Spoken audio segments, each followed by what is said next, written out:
জন্ম নিয়ন্ত্রণের জন্য পিল ব্যবহার করতে পারবো কিনা?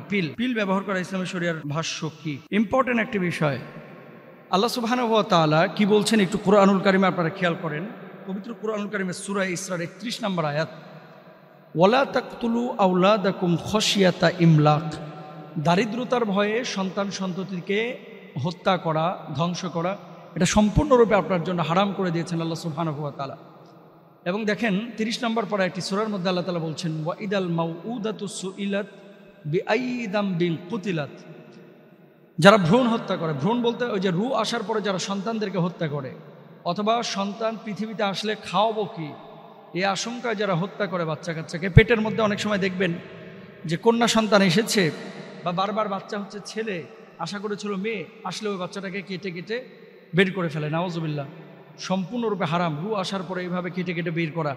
মনে রাখবেন, একটা জীবন্ত মানুষকে কেটে কেটে কেচি দিয়ে যদি হত্যা করা হয়, নাউজুবিল্লাহ, যেমন কষ্ট অনুভূত হয়, একজন বাচ্চা তার রূহ আসার পরে পেটের ভিতরে তাকে যদি এভাবে কেউ কর্তন করে, তাহলে সেটা ওই মানুষ হত্যার মতোই গুনাহ হয়। কেন?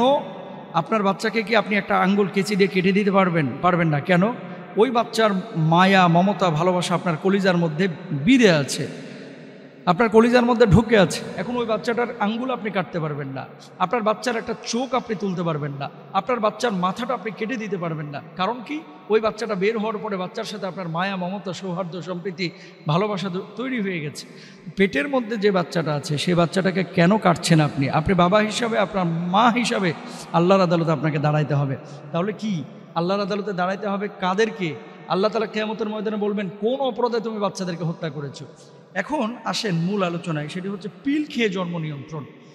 স্বামী স্ত্রীর একান্ত সম্পর্ক স্থাপনের পরে যখন শুক্রাণু এবং ডিম্বাণুর মিলন ঘটে, তখনই কিন্তু রূহ চলে আসে না। রূহ আসার জন্য নির্দিষ্ট একটা সময়ের প্রয়োজন। 3 মাস পর্যন্ত একটি সময় বা 4 মাস পর্যন্ত একটি সময়, কম বেশি হতে পারে। রূহ আসা পর্যন্ত সেই বাচ্চাটাকে আপনি ডাক্তারের সাথে পরামর্শ করে, যদি যৌক্তিক কারণ থাকে, যৌক্তিক কারণ বলতে কি আপনার প্রাণের বিনাশ ঘটবে। একটা বাচ্চা হয়েছে, বাচ্চাটার বয়স 9 মাস, এমত অবস্থায় আপনি আবার কনসেপ্ট করেছেন, আবার আপনার সিজার হয়েছে, 5টা সিজার হয়ে গেছে, এখন 6ষ্ঠ বাচ্চা আবার চলে এসেছে। মানে শুক্রাণু ডিম্বাণুর মিলনের পরে আপনি আবার সন্তান সম্ভবা। ডাক্তার বলছে আপনার তার পেট কাটার সম্ভাবনা নেই, সুযোগও নেই, জীবনের বিনাশ ঘটতে পারে, আশঙ্কা থাকতে পারে। সেই সমস্ত ক্ষেত্রে আপনি পিল ব্যবহার করতে পারেন, কিন্তু উদ্দেশ্য প্রণোদিতভাবে। কেমন উদ্দেশ্য? খাওয়াবো কি, পড়াবো কি, কীভাবে আমি আমার বাচ্চা নিয়ে টিকে থাকবো, এই চিন্তা চেতনা নিয়ে পিল ব্যবহার করা বা কোনো মাধ্যম অবলম্বন করা, ইসলাম এটাকে উৎসাহিত করে না, ইসলাম এটাকে অ্যালাউ করে না। এখন সিদ্ধান্ত আপনার।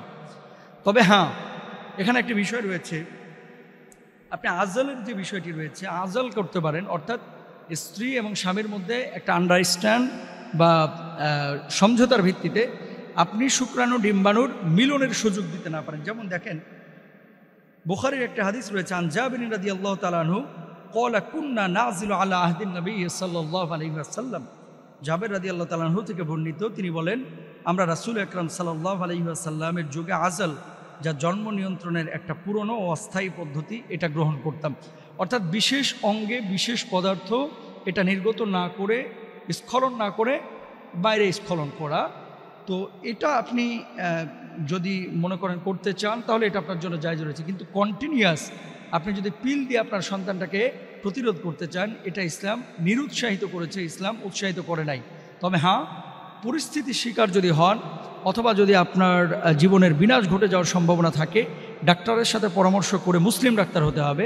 যদি বলে যে আপনার প্রাণের বিনাশ ঘটতে পারে, আপনি মারা যেতে পারেন, তাহলে সেক্ষেত্রে আপনি পিল ব্যবহার করতে পারেন ইনশাআল্লাহ তাআলা। তাছাড়া সুযোগ নেই। আল্লাহ তাআলা আমাদেরকে বোঝার তৌফিক দান করুন।